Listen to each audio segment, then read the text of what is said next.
नमस्कार दोस्तों, राज खबरों की खबर। दोस्तों, आज हम आपके लिए रक्षक बने भक्षक के स्पेशल बुलेटिन में न्यायालय को लेकर बेहद ही बड़ी खबर लेकर आए हैं। सूत्रों के हवाले से यह खबर आई है, सुप्रीम कोर्ट के मुख्य न्यायाधीश सीजेआई डीवाई चंद्रचूड़ के सामने ममता बनर्जी ने बेखौफ होकर देश के 145 करोड़ जनता और मतदाताओं की दर्द भरी आवाज रखी।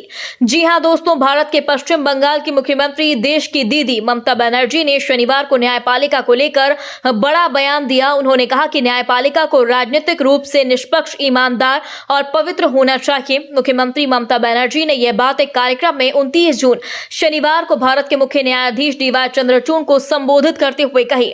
मुख्यमंत्री बनर्जी ने कहा कि जिस देश को देश के अमर शहीदों ने क्रूर अत्याचारी अंग्रेजों के हाथों से अपना लहू और जान देकर आजाद करवाया, वहां पर फिर बहुमत के आधार पर सत्ताधारी सरकारें मनमानी हिटलरशाही कर रही हैं। ईडी, सीबीआई जैसे अनेक संस्थाएं केंद्र और प्रदेश सरकार के इशारों पर चल रही है। न्यायालय और उसमें पदस्थ अधिकतर न्यायाधीश भी बाहुबल राजनीतिक सत्ताधारी पार्टियों के इशारे पर काम कर रहे हैं, जो लोकतंत्र के लिए बहुत बड़ा खतरा है और न्याय व्यवस्था को कलंकित करने वाला कारण बन रहा है। दोस्तों, सीजेआई चंद्रचूड़ को ममता बनर्जी ने कहा कि पश्चिम बंगाल में 88 फास्ट ट्रैक अदालतें हैं, जिसमें 55 केवल महिलाओं के लिए हैं। साथ ही उन्होंने कहा कि हमारे राज्य में 99 मानवाधिकार अदालतें हैं। मुख्यमंत्री ममता बनर्जी ने यह भी कहा कि देश की न्यायपालिका को पूरी तरह निष्पक्ष होना चाहिए और गोपनीयता भी बरकरार रखनी चाहिए।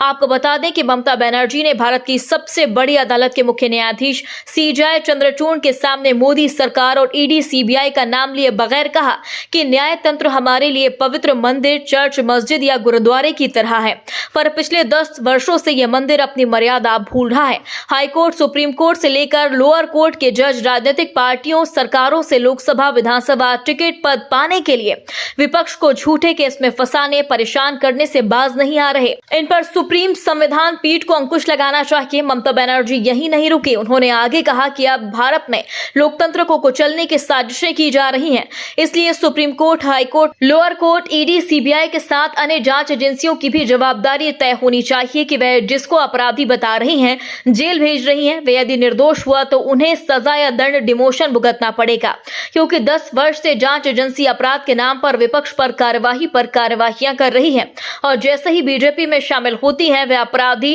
पाक, साफ और ईमानदार बन जाता है। ममता बनर्जी के उपरोक्त बयान पर सीजेआई चंद्रचूड़ ने कहा कि जजों की तुलना भगवान से करना खतरनाक है, क्योंकि हमारी जिम्मेदारी आम लोगों के हित में काम करने की है।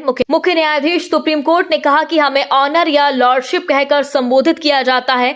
जब लोग अदालत को न्याय का मंदिर बताते हैं तो एक बड़ा खतरा है।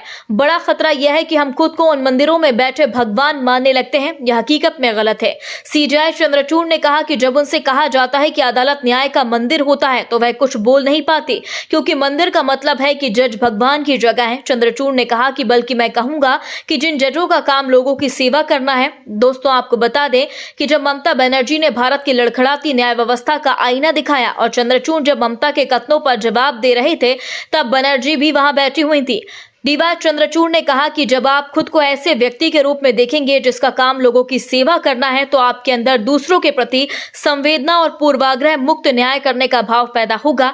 पर ममता की बात से वह भी कुछ हद तक सहमत दिखे, जिसके साथ उन्होंने कहा कि किसी क्रिमिनल केस में भी सजा सुनाते समय जज संवेदना के साथ ऐसा करते हैं, क्योंकि अंतिम में किसी इंसान को सजा सुनाई जा रही है। दोस्तों, ममता बनर्जी ने जिस तरह से सुप्रीम कोर्ट के मुख्य न्यायाधीश डीवाई चंद्रचूड़ एक अच्छी पहल कर सकते हैं, या फिर ममता बनर्जी की बातों की अनदेखी कर रिटायर्ड होने के बाद कोई बड़ा पद लेने की परिपाटी चालू कर सकते हैं।